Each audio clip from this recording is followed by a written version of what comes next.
آپ کے مدرسے کے ایک طالب علم امام یوسف، پڑھے لکھے لوگ جانتے ہیں امام یوسف، آپ کا روایات میں آتا ہے کہ آپ کا جوتا ٹوٹ گیا. کن کا؟ امام یوسف چھوٹے تھے اس وقت. تو ایک موچی کی دکان پہ چلے گئے. انہوں نے کہا کہ یہ میرا جوتا سی دیں، میں آپ کو کچھ مسئلے بتاؤں گا. ظاہر بات ہے دین کا علم اس وقت بڑی چیز تھا، آج بھی بڑی چیز ہے. آج ہم نے اپنے بچے ہٹا دیے ہیں. آج کوئی کہتا ہے کہ میں اپنے بچے کو عالم دین بناؤں گا. یہ ذوق پیدا کریں کہ اپنے بچوں کو عالم دین بنائیں گے تو پھر دین کی قدر اسی طرح بڑھے گی. دین تو ہمیشہ عزت دار ہے، ہم بے عزت ہو گئے دین کو چھوڑ کے. دین کو اس طرح پکڑ لیں. آج کوئی آپ کو نظر آئے گا میں یہ بناؤں گا، میں وہ بناؤں گا. عالم دین، صوفی، اس طرح کے لفظ آپ کو نہیں ملیں گے. آپ اس طرح کے تہیا کریں جو اللہ نے اولادیں دی ہیں آپ کو، آپ ان کو عالم با عمل بنائیں گے، دین کا علم سکھائیں گے تو پھر یہ معاملہ بنتا ہے. تو وہ اس موچی نے کہا، وہ موچی بہت سیدھا سا آدمی تھا، جوتے سینے والی دکان تھی. اس نے کہا بیٹے مسلوں سے جوتے نہیں سیے جاتے.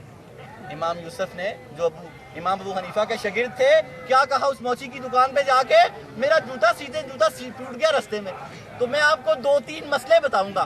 تو اس موچی نے کہا کہ جوتے مسلوں سے جوتے نہیں سلتے. آپ بڑے پریشان ہوئے کہ ہم جو دین سیکھ رہے ہیں اسے جوتا بھی نہیں سلتا. آپ واپس آ گئے تو مدرسے میں پھر رہے تھے. امام ابو حنیفہ پہچان گئے کہ کوئی بات ہوئی ہے.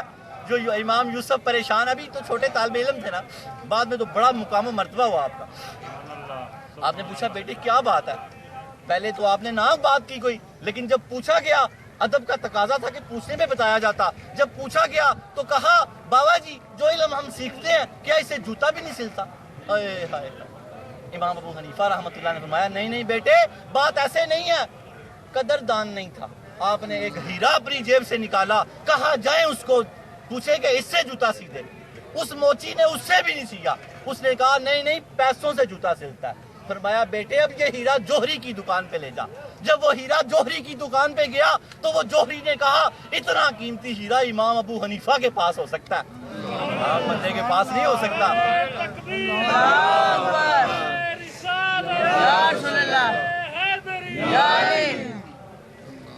وقت گزرتا گیا، بات کا پتہ لگ گیا امام یوسف رحمت اللہ علیہ کو. وقت گزرتا گیا آپ مسند پہ بیٹھ کے. کون؟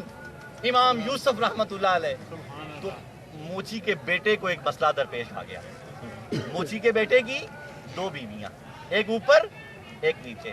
بڑا خوبصورت مسئلے کا حل دیا امام یوسف رحمت اللہ علیہ نے. تو امام کی اپنی کیا حالت ہوگی؟ مقصد بات سنانے کا یہ ہے، موچی کا بیٹا آج بھول گیا کہ باری نیچے کی ہے کہ اوپر کی ہے. وہ اوپر جانے لگا، نیچے والی بیوی نے ٹانگ سے پکڑ لیا، اوپر والی نے بالوں سے پکڑ لیا. وہ اوپر کھینچ رہی ہے، نیچے والی نیچے کھینچ رہی ہے. اس کو غصہ آ گیا، اس نے کہا اوپر جاؤں تو اوپر والی کو طلاق، نیچے آؤں تو نیچے والی کو طلاق. وہ دونوں بیویوں نے چھوڑ دیا. تو یہ کیا ہو گیا؟ اب وہ سیڑھیوں پہ رہ گیا. نہ اوپر کا چھوڑنا کسی کو نہیں چاہتا تھا، نہ اوپر کا رہ گیا نہ نیچے کا رہ گیا. بیٹھا ہوا سیڑھیوں پہ. ابا جی کہہ رہا ہے، کہا ابا جی مسئلہ پوچھ کے آئے، میں یہ کہہ بیٹھا ہوں کیا بنے گا؟ ابا جی پورا شہر پھر رہا ہے. واپس آئے، کہا نہیں بیٹے کوئی حل نہیں ہے، ایک کو چھوڑنا ہی پڑے گا، ایک کو چھوڑنا. اور فرمانے لگے ابا جی امام یوسف کے پاس گئے ہیں. فرمایا نہیں ان کے پاس نہیں گیا. فرمایا ابا جی ان کے پاس جائیں، اللہ کرے کو حل نکل آئے. آپ اپنی مسند پہ بیٹھے ہوئے تھے، آپ نے پہچان لیا اس کو، امام یوسف تھے. آپ نے فرمایا آپ نے پہچانا؟ وہ موچی بھی پہچان گیا. اس نے کہا جی میں نے پہچانا. آپ نے کچھ نہیں کہا. آپ نے اس کا مسئلہ سننے کے بعد کہا کہ آپ نے مجھے پہچانا؟ کہ جی ہاں جی میں نے بھی آپ کو. دونوں نے پہچان لیا. دونوں فرمانے لگے کہ اگر تو اس دن مجھے میرا جوتا سی دیتا تو یہ مسئلہ بھی میں نے تجھے بتانا تھا وہاں پر. میرے ذہن میں آج بھی یہ مسئلہ ہے کہ نیکی کر دیا کرو، کبھی ضائع نہیں جاتی. چھوٹی چھوٹی باتیں اس میں سے لو نا. پھر آپ نے فرمایا امام یوسف رحمت اللہ علیہ، امام ابو حنیفہ رحمت اللہ علیہ کے شاگرد نے فرمایا جائیں بابا جی اپنے بیٹے سے جا کے کہیں اوپر والی بیوی سے کہے نیچے آ جائے، اور نیچے والی بیوی سے کہے اوپر چلی جائے. کیونکہ آپ نے کہا تھا اوپر گیا تو اوپر والی کو طلاق، نیچے گیا تو نیچے والی کو طلاق. اب نہ اوپر والی اوپر ہے نہ نیچے والی نیچے ہے. بات سمجھ آ گئی؟ اوپر والی نیچے آ گئی ہے، نیچے والی اوپر ہے. اس نے کہا تھا اوپر گیا تو اوپر والی کو طلاق. اب اوپر والی اوپر ہے ہی نہیں، طلاق ہوگی ہی نہیں. اور نیچے والی نیچے ہے ہی نہیں، طلاق ہوگی. یہ بڑے لوگ تھے، ان کے صدقے سے دعائیں مانگا کریں. اپنی اولاد کو دین کا عالم بنائیں.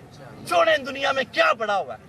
پروفیسر بنائیں تو پھر بھی عالم بنائیں، ڈاکٹر بنائیں تو عالم بنائیں، انجینئر بنائیں تو عالم بنائیں، عالم ضرور بنائیں۔ دین ہماری عزت ہے، دین ہمارا زیور ہے۔ وہ معزز تھے زمانے میں مسلمان ہو کر، ہم خار ہوئے تار کے قرآن ہو۔